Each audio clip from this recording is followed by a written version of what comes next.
Welcome to Writing the Wrong Way. This is a podcast for serious writers who want to develop their skills in artistry and stand out in a crowded industry by taking intelligent, creative risks. I'm your host, Jonathan Ball. I hold a PhD in literature. I'm the author of numerous books, and I take a very analytical approach to art making, emphasizing both efficiency and experimentation. My guest today is Natalee Caple, and we discuss writing titles. We discussed basically just how to write titles for the entire episode. So this is one of those episodes that's really kind of targeting a single topic and going as far into the topic as I can. We basically walk through the titles of Natalee's books, and so all those books that we mention are great, and I've linked to all of them in the show notes for this episode. So that's at jonathanball.com/7. So go to jonathanball.com/7 for more information about the things that we discussed in this interview. And I really recommend, if you have to pick one book of Natalee's, I weirdly recommend the book How I Came to Haunt My Parents, which nobody has read.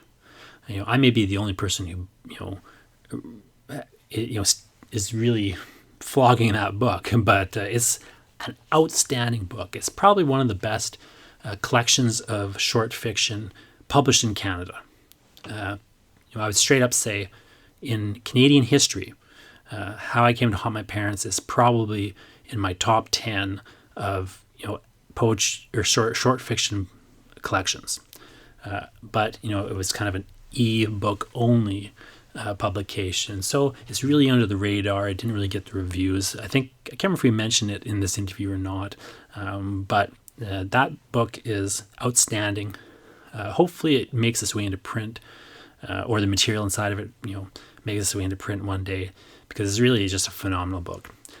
So if you can get a hold of that book, I highly recommend it. I don't know if it's actually still available or if it's gone out of print. I'm not sure, because I haven't looked it up recently. I bought it the minute it came out, but and I'd read it in draft before that. But phenomenal book. I can't recommend it enough. Outside of that book, if you want to just find, I guess, a more easy to track down book of Natalee's, I would recommend In Calamity's Wake, which we talk a little bit about. Really, all Natalee's work is excellent, but In Calamity's Wake is probably her best, book in my opinion, anyway. So, the other thing, of course, you could check out is Natalee's new book, which is going to be coming out shortly. It might be out by the time you're listening to this podcast. And if I remember right, it's called Love in the Cthulhu Scene. So that is the name of it right now, but maybe by the time it comes out, it'll have a different name. But Love in the Cthulhu Scene is really interesting. Great poetry book coming out with Natalee Caple. Check it out if you haven't already. By the time this podcast is something you get around to listening to. Again, the show notes for this episode are at jonathanball.com/7. There's also a video that goes along with this episode. It's a bit of an older interview, although it's pretty up to date in various ways. And it is got a Skype video that you can kind of watch as well. A talking heads accompanying a Skype video. So if you want to see that, go to jonathanball.com/7. And here's Natalee Caple. So, hello, Natalee Caple. Thanks so much for talking to me. I want to talk to you about titles and writing titles, because I get a lot of questions about writing titles. What are some ways to do it? How do you tell what's a good title or a bad title, and so on and so forth? And I don't have, it's hard sometimes to talk about something really specific like that. The best thing I've actually seen, like in a writing textbook, is something, Fred Stenson has a book called Thing Feigned or Imagined, and he talks really briefly about writing titles. And he more or less just says that the best title in his mind is something that has a different meaning after you've read the story. So like it means one thing, and then you read the story, then it means a different thing. And, I think that's something, that makes sense, and we can talk about that a little later, but it's also at the same time like a very narrow response, but it's still the best response I've seen in these books. So I wanted to talk to somebody really specifically about writing titles, and you popped into my head because one of my books, Clockfire, you were kind of instrumental in the title for that. I had this working title of clock hyphen fire, because I just had this play with a clock and some fire. Yeah. I had no idea for the book what I would do as a title, and so what I ended up doing was writing I don't know if you remember the details of this, but you were I made a mistake writing a letter of reference for you, right? I made it. Well, yeah. I mean, I made a mistake in the first place by writing a letter of reference for you, but within that letter. Exactly. So within the letter, you had you basically had taken the hyphen out and combined clockfire into one word. Yeah. And I had to scramble to rewrite all my application materials because you were kind enough to give me this letter. And in the course of doing that, I realized, Clockfire actually is a good title if I just were to take the hyphen out and combine it in one word like Natalee's done. So the kind of, technically you had made an error in writing my title, but really what you had done was fix my title. I misread it because I thought that was the title. And I think that's my best title. It's an excellent title, really, and it not only did I use it as the book title, like your kind of version of it, but I also kind of started calling the plays Clockfires. Because they were kind of these impossible plays. They weren't really poems, they weren't really plays. So I just started calling them Clockfires, and I decided it was a good name for even a kind of imaginary genre. So I really credit you with that, that title itself, and so you seem like a good person to talk to about titles. So I thought maybe we just would kind of walk through your titles, and so if you don't mind. So here's sure. Natalee's first book of short stories, The Heart is Its Own Reason. And so I want to kind of ask a couple of things about this title. One is, it's a short story book, and so in the book you have a short story with that title. Yeah. So I want to ask you, one, about your process, if you can remember writing this title, and two, why you chose the title of one of the stories as a book title, and why that story in particular. Sure. That title is a riff off of Pascal's statement, the heart has its own reasons, which reason knows nothing of, which has since been ruined by Woody Allen. But that particular story, I think, wasn't so important, except that it might have been the story where I kind of got my feet in terms of what I wanted to do with the project overall. And I started to write the short stories at that point towards the book, and the book was going to be a collection of short stories based on case studies taken from abnormal psychology, and kind of imagining these people and how people with things like Munchausen syndrome and who would love them and what would constitute a bad day and that kind of thing. And so the title itself is a kind of overview of a kind of desired reception, a kind of openness that I desired for these characters. Okay, so on one hand, you're kind of alluding to it taking off on this quote. Mm-hmm. On the other hand, it's sort of summarizing so it's also something the story is about. And then it's also, for you, it started summarizing the book concept, and you said it was kind of connected to when you started thinking of it as a book, or as a project, rather than these stories you were writing. So is that typical for you? Later on, you did this another book of short stories, which I don't have because it's only in ebook form. But I have it, but I can't really show it to you. My parents. Yes, How I Came to Haunt My Parents, which is a really excellent title. It's probably my favorite of your titles, actually. But was that a similar thing, or was that a different process for that short story book? No, that was totally different. I just really liked that title the best of all the titles, right? Sure. And it was a more kind of playful title, I think, and the book itself explores a bunch of different genres of short stories, and so I wanted a title that would be kind of evocative, and people would not necessarily know what to expect. That's my only ghost story, How I Came to Haunt My Parents. So, yeah. So there you got totally different concerns, but you're still taking a short story title and using it as a short story book title. Had you considered at any point for either of those books coming up with a different title that wasn't not duplicating a short story title in that way, but having I guess you'd say an original title, in the sense of it doesn't come from a different story? Had you thought about that and discarded it, or? Yes, but not as much with the books of short stories as with the novels. That happens much more often with the novels. I go through like probably a half a dozen to a dozen titles with novels. And usually I'll have a working title, which is just kind of to remind me of what it's supposed to be about. So that, so with The Plight of Happy People in an Ordinary World, that was never meant to be the title. Yeah. The first novel. That was never going to be the title. It was just that it was this line that I would repeat to myself so that I could remember what the stupid thing was supposed to be about, right? And then I thought it would be called something like Nadia and Irma, or something that was more reminiscent of magic realism, because I was working with a lot of surrealist films at the time and things like that. But in the end, that line was the more memorable. And it's funny because I was also resisting the one-word titles at the time. Like when The Heart Is Its Own Reason came out, that was an Insomniac book. And I think there were like, with poetry and fiction, Mike O'Connor from Insomniac had, I think, something like 6 or 8 books out that season, and all but mine were one-word titles. And the other authors joked that they all had to give up a word so that I could have my title. Right? And what ends up happening is that people have short forms for it as you're publishing it. But I don't know. In many ways, I've found that the title that's like a sentence is the one that people find more.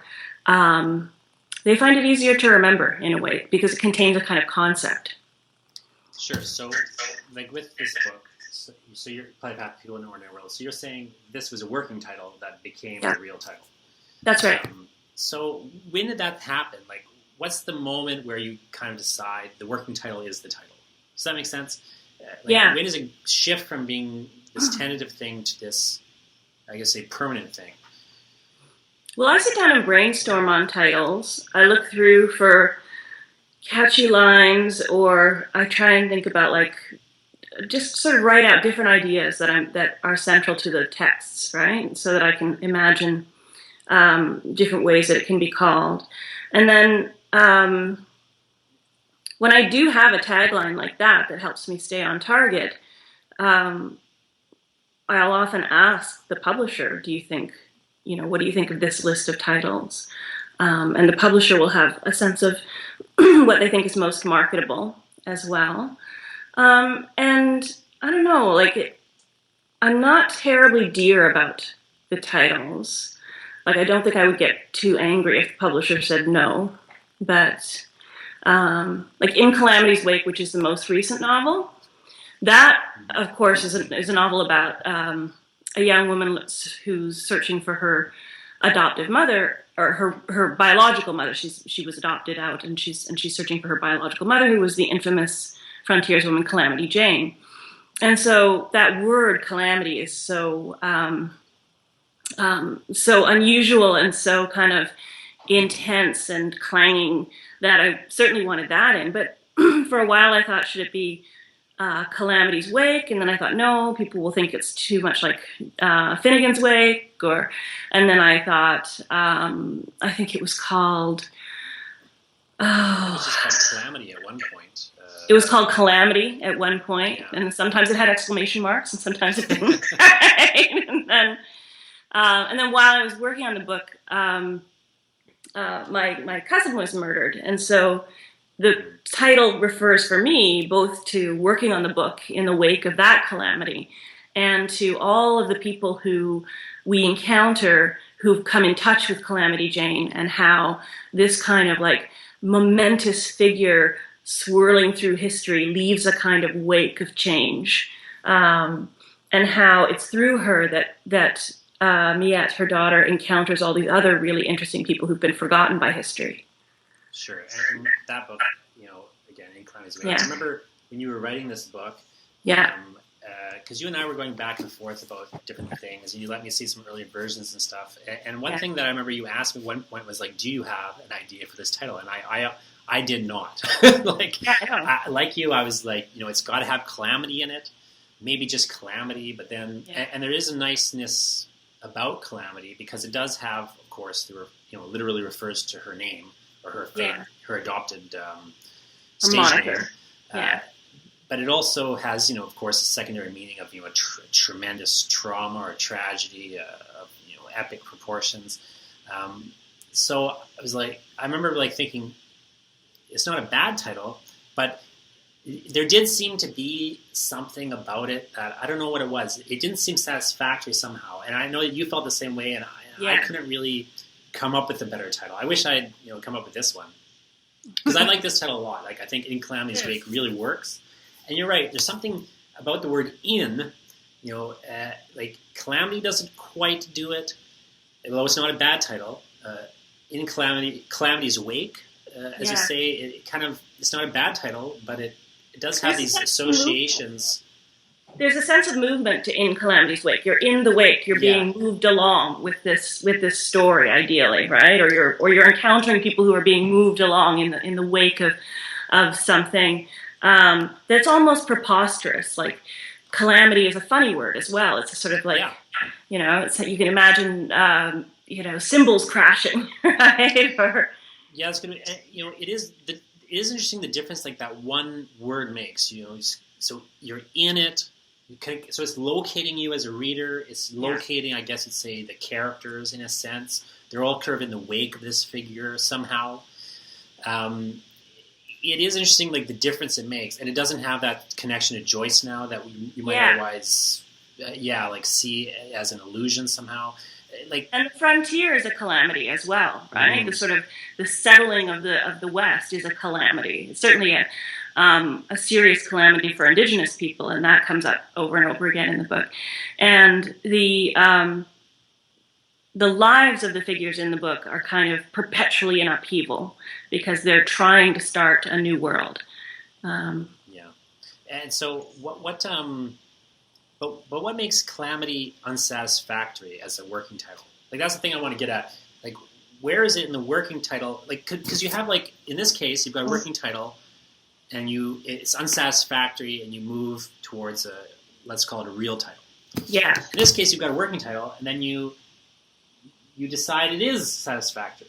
Yeah. And so, like, what I want to get is, like, what is the functional difference? Like, if you're a writer sitting there looking at your title, like, how do you make this decision, this title does work versus this title doesn't? Like, what are some techniques you could do or some tricks or, like, advice you might give to somebody who's, again, they've got maybe this working title and they don't really know whether it works, I guess you'd say. Well, you ask a lot of people, and you try writing it out, and I sit down and sort of say, well, what are all the things that this title potentially signals? Like, as you say, Fred Stenson described a title as supposedly having some meaning. I think a title has to add something to the story to some degree, right? So that it gives you potentially a way of reading a story, but also it's a kind of beacon, right, for the person who might want to read this story. So the problem I have with one-word titles is that they're so often repeated, right? Sure.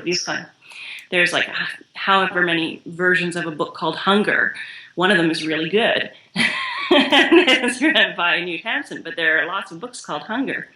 And I think that the longer titles can contain ideas, and I like that because I tend to write towards ideas.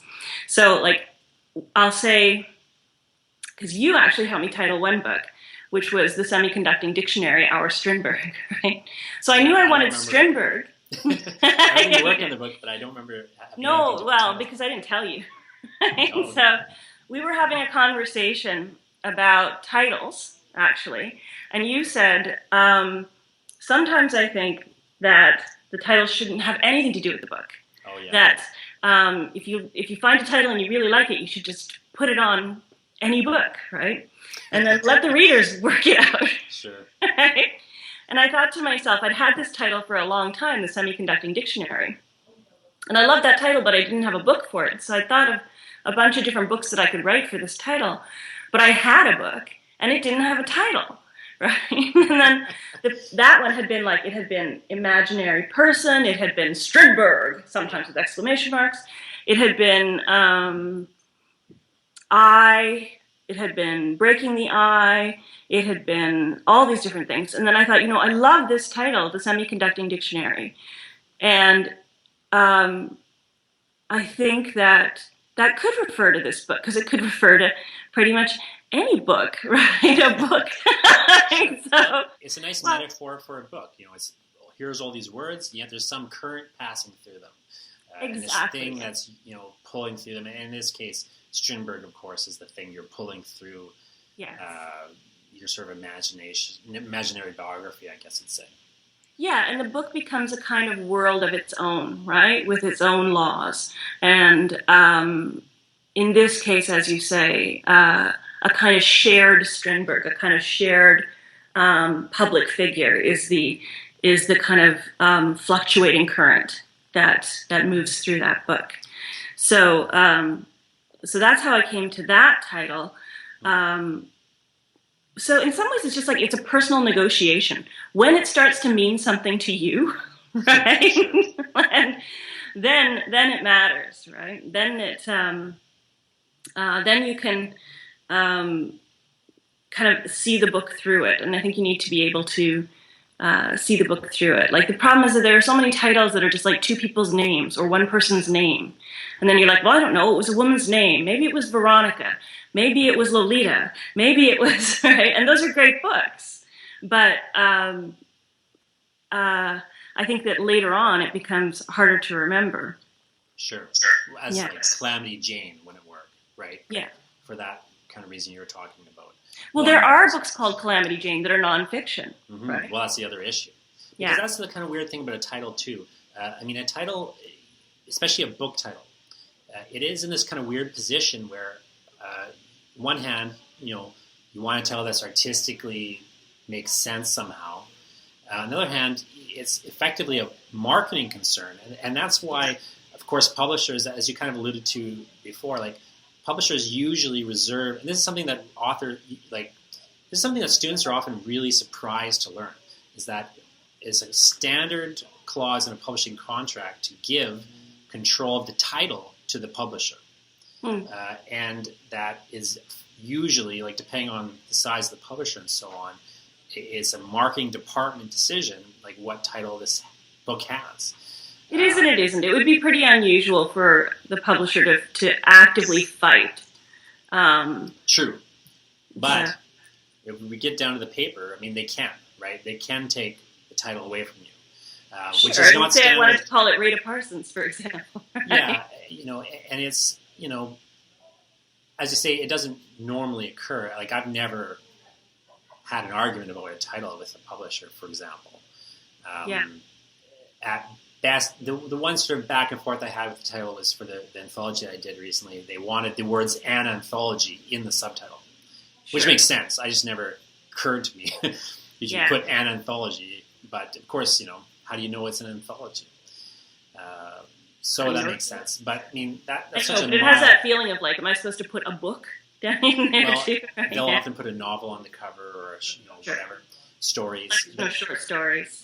Yeah, which again, sometimes an author cares about, sometimes an author doesn't care about. But you are in this weird position of trying to write something that satisfies these multiple audiences, and it's also for, like, the title is for the person who read the book, and it's for the person who hasn't read the book.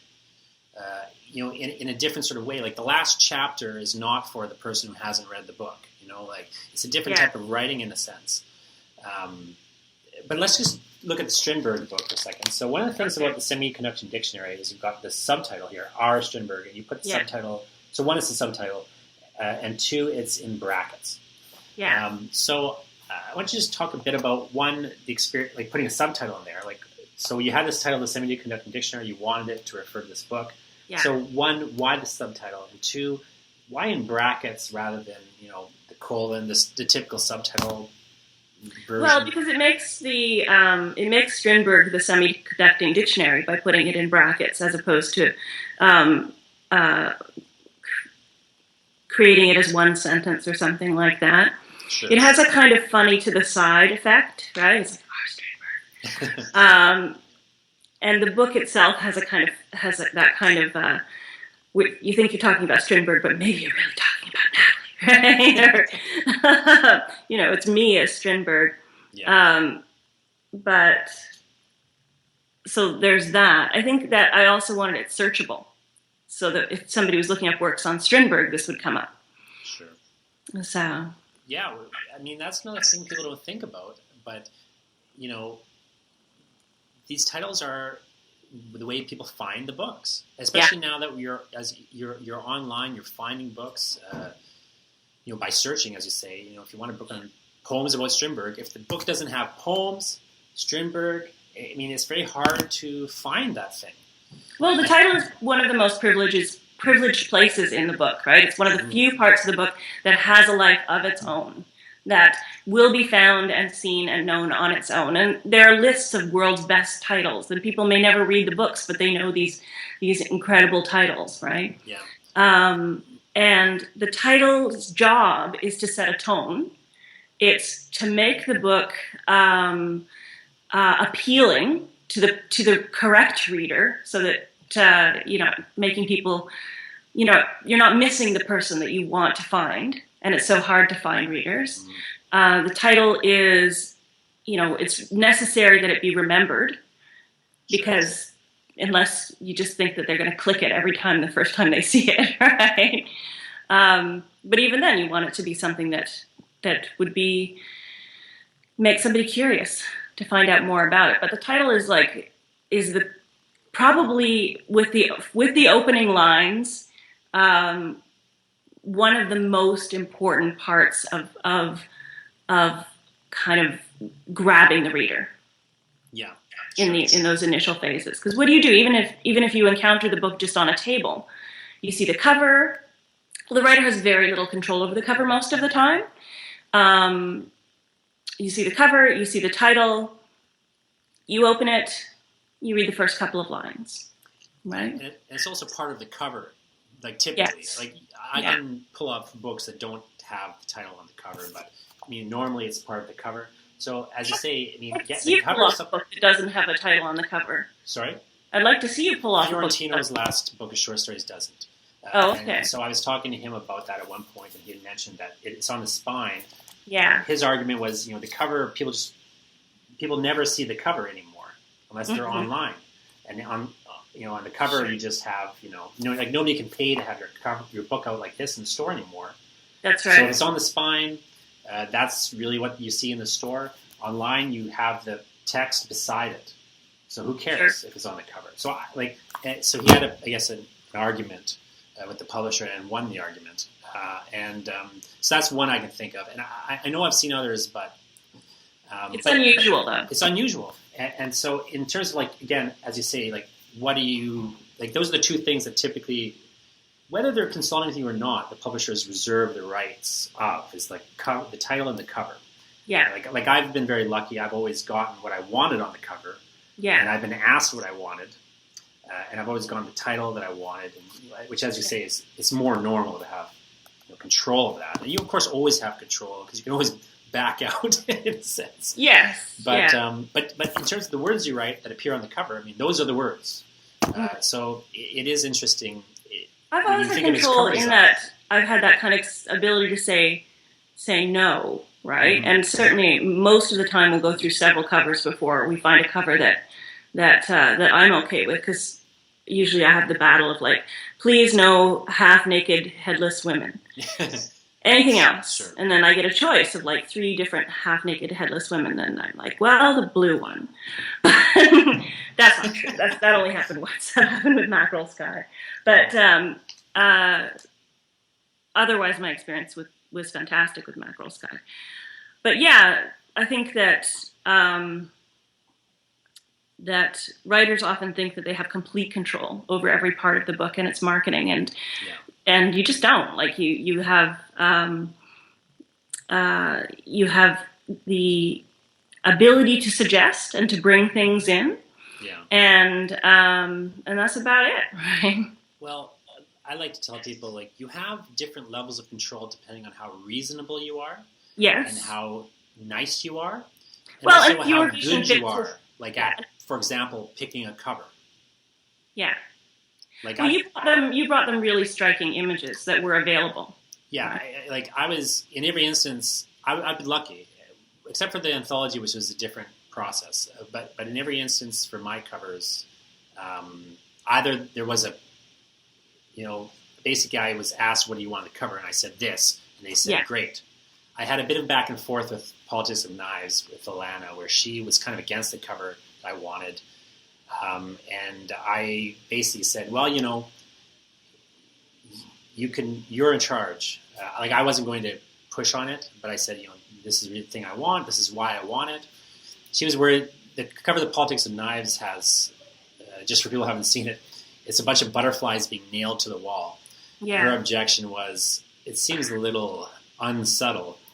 And my point was, well, it's absolutely unsubtle. Yeah. And so I just wanted to be as unsubtle as possible. And so she came around to agreeing with me and deciding that she liked the cover better than the other options. But I mean, I wasn't pushing on it in a way. Yeah. I was just making, my preferences clear.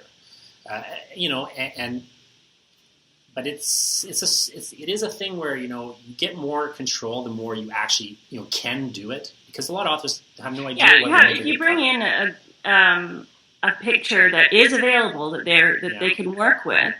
And the other problem is that authors are not necessarily good designers, right? So, I remember I brought in a series of photos that I loved this was for the Semiconducting Dictionary. Mm-hmm. But they were images of an artist's work, and they were these kind of pinhole cameras that were made out of books. And so the books themselves were carved. Well, the problem is that they were very text heavy, right? So it was going to be difficult as a design to use for design because it already had a lot of text on it. Sure. So it just wasn't, they were great images, but it wasn't a good idea for the book.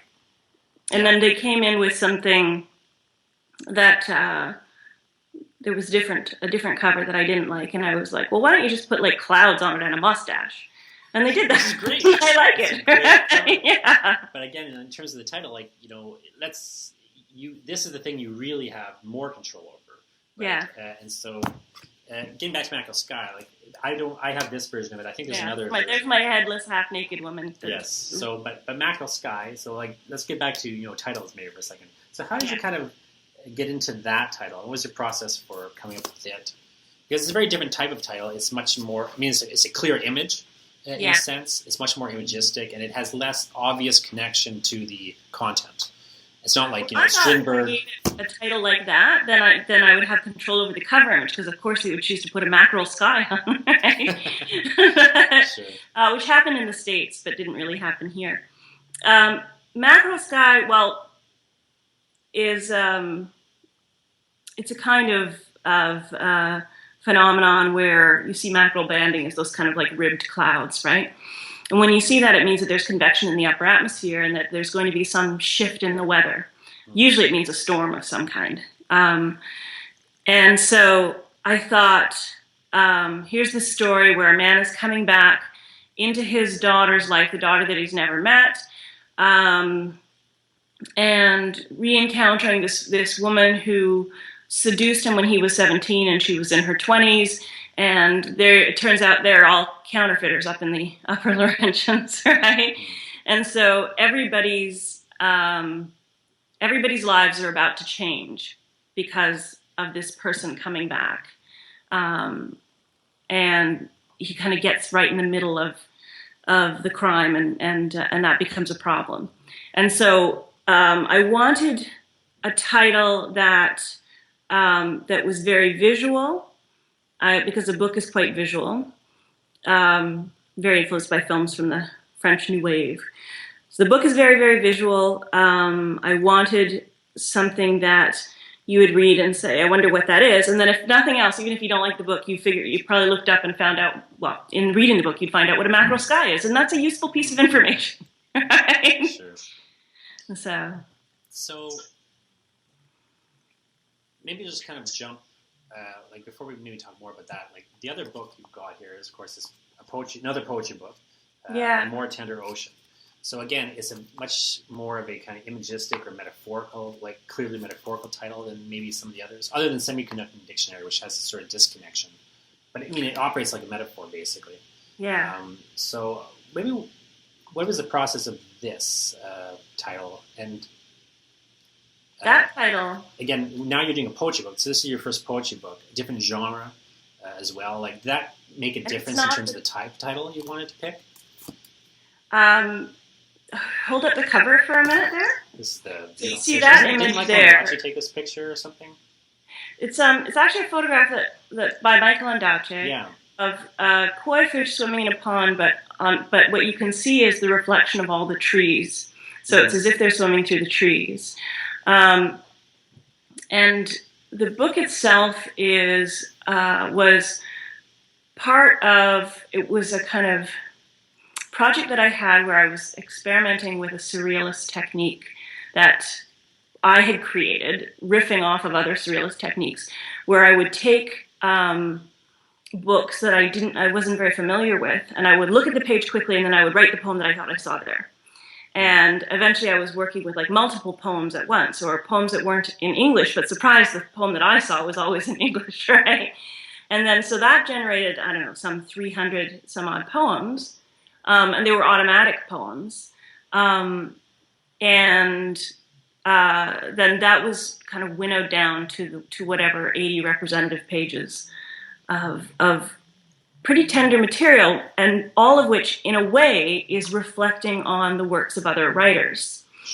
But reflecting on them with, I think, a great deal of tenderness. And so I think that the title is kind of, I was going through a phase where I was deeply in love with surrealist work, but not in love with the kind of insider-outsider politics of the surrealists themselves, and certainly of the poetry world. And so it was a kind of profession of, this is what I would prefer, right? Sure. And so this is another book where you've actually got, like, again, one of the poems is called A More Tender Ocean. So, but that was after. That was after. Yeah. So that's what I was going to ask you. So you cheated and wrote this title later. Were you writing all the poem titles afterwards? Evidence after the fact. What? Were you writing all the poem titles after you drafted the poems? Or was that part of did it just depend on the poem itself? And when you're doing that surrealistic process, are you writing the titles at the same time? No, I don't think I mean, I might have done that some of the time, but sure. I don't think so, because I would be sitting there writing, because it was automatic writing, I would do, 10 or so poems, out of which maybe one I liked, or part of one I liked, or something like that. Sure. So the titles were really very much applied later. Sometimes they were there just to remind me of which book it was that I was reading, so that I can sort of say, okay, well, this was a reflection on Paz doing this, right? Or this was a reflection on this other thing. But then that became, like, when I lined up all the poems, that became annoying. Like, when you're looking at a book, you don't really want to see these kind of, this obvious code that is not for you, right? Sure. So when you were coming up with that title then, was it a surrealistic technique to get the title, or are you just sitting there, generating a title in the sort of normal way? In a much more normal way. It was like, what is my issue with this thing that I love? I love surrealism. What is my issue with it? My issue with it, I think, was that it wasn't a tender enough ocean. Wasn't a tender enough ocean. Yeah, it was a little dehumanizing for its own participants at different points in time. So, for example, I'm particularly fond of Antony Artaud, and I find it, heinous that he could be thrown out of surrealism, or this sort of like this necessity to join the Communist Party or something like that. These things that seem to me to be unnecessarily demanding. Sure. When there was supposed to be some sort of community being built. Yeah, and is explicitly opposed to surrealist ideas. Yes, yeah. By which civilization and society is this imposition I mean, they're very well. Anyway, coming back to titles for a second. So, is there one of these techniques that you find like? You've gone through like a bunch of different types of books. You've got a lot of different types of titles. You've got different ways of generating the titles. What do you think is specific? Like, what is it in a book that you will? Is there a thing that you'll find yourself seizing on when it comes time to really settle on a title? Does it just depend, or is there some thing that, like, how do you know when you've got something? It's a kind of a vague question, but I guess the question I have is sort of, again, here's a book with like 80 or so possible titles. Yeah, sure. You could seize on any one of them, or you could just not have any of them as the title. For me, the title has to be something, when I can see the whole book through it, then I know that that's a good title. When the title itself becomes a way for me to explain the book, then that's a title that works. It has to be a kind of articulation of something that I got out of producing the book at that point in time, some kind of purpose that I had. So is it always after the fact for you? Like, is there ever a point, maybe for a book or even a story or something, where you really had a title and you didn't have anything for it? Yeah. So that kind of is the case with Semiconductor Dictionary. When you kind of started attaching it to this, it's not like you were using it as a working title and then you devised a book for it. Like, have you ever worked that reverse direction, where you really have a title but nothing else? And you're just I had a short story called The Proud Selenographer, where I just had this title and I had to figure out some characters that might come out of that title. And I had another, let's see. Oh, The Trouble with Killing Someone You Know was another, right? It's one of my favorite titles in that whole book. So that was something you had, that title, and you were... Yeah, I had this title, like The Trouble with Killing Someone You Know. And I'm sure, like, that was some kind of line that came up in a silly conversation with somebody. And then I thought, well, what kind of characters would work for this, right? And so it becomes a story about trying to kill somebody, but, not being a killer. And so, like, messing it up over and over again and having to go back in and try again a different way. So, sure. That's a really great story. But that title, it just has a certain, I don't know, it just grabs you. And I think it has a good rhythm. It's similar to how I came to haunt my parents in a sense. Like, it's almost explanatory. But of course, the story itself is not. Yeah. But it's almost like the kind of like a magazine article title. There's this nice clash between, in those cases, like there's a nice clash between the stories and the titles. So when is that clash something you think is useful or interesting? Does that, when you have maybe some disconnect? It seems like when it starts to feel like a conversation between that the reader has jumped in the middle of, right? And so now they want to know what the whole context is. Because The Trouble with Killing Someone You Know is, it's almost like a starting point for a conversation. Sure. And it almost seems funny, but the story is not. I mean, it has certain moments of humor.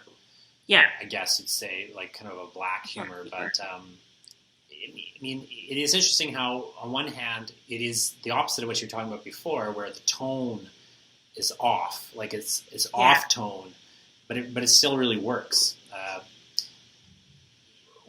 Where else maybe would you direct somebody to look or to do if they were really having a hard time with a title? So they've got an existing work. Let's just say a couple of different scenarios. So you say you've got an existing work. You look for things like best lines, key images. Are there, like, what were you reading or thinking about or watching while you were working on it? If it's a historical thing, sometimes it's, they're great nicknames. Like, I'm working on a pirate book right now, and at the moment the working title is Back from the Dead, Red, and the Jaguar Child, right? And that's because there are two really fabulous nicknames that can potentially be used there. That's also you look at just Sorry, go ahead. that's also a title where you've got this action genre, like this kind of action adventure genre that had certain types of titles. So it kind of is a title that is like, it fits the genre, I guess you'd say. Like, to what degree do you feel like that's... It has a speed to it, too. You want the title to have a similar kind of tone and speed to the text, right? So Back from the Dead Red and the Jaguar Child is a kind of a speedy title where you can imagine the kind of like sword fights and such that might be happening. It also has a kind of contemporary feel, kind of like contemporary North American fiction feel. And it's a title that provokes questions, like who are these two figures? So I think that a title that provokes questions is always good. And with the politics of knives, exactly, right? You're like, well, what are the politics of knives, right? Do they have politics? Like, I often will just come up with a good phrase or word or something, and I'll just try to think through, well, what could that be a title for? And I'll generate ideas that way, which I've heard some people do and other people don't. But, I've always found that to be like a useful process. You get some sort of phrase you like, and you just kind of keep thinking through, well, what would it mean? Or, what does politics of knives mean? I mean, I just started thinking, well, you've got assassination as an obvious sort of metaphor in there. I started thinking about censorship, the kind of cutting of things. I mean, eventually I get this text where you've got, all these words are blacked out. Like, for me, it's a very analytical process, but I know for a lot of people, it's not about that at all. It's more about, trying to hit a tone or have an image that has some sort of broader resonance. Like Mackerel Sky's a nice example there. You've got this really, nice core image that really connects to things and starts to summarize in some ways what's going on in that book. But at the same time, it doesn't have a literalness to it, even though it's kind of operating. It has a literal meaning. There is such a thing as a mackerel sky. It doesn't have a literal meaning in relationship to the to the text. Yeah, like as you say, there actually is. That's a phrase from somewhere that you're kind of utilizing in a particular way. Were you worried at any point like that about it being a phrase from somewhere? Does that make sense? No, I like that. Yeah. As opposed to a semi-conducting dictionary. Like, where did you get that title then? You're saying you kind of had that title basically before you attached to the book, but where did the title itself come from? Do you remember? It's a title. The title refers to kind of like when you had that phrase. Do you remember getting that phrase?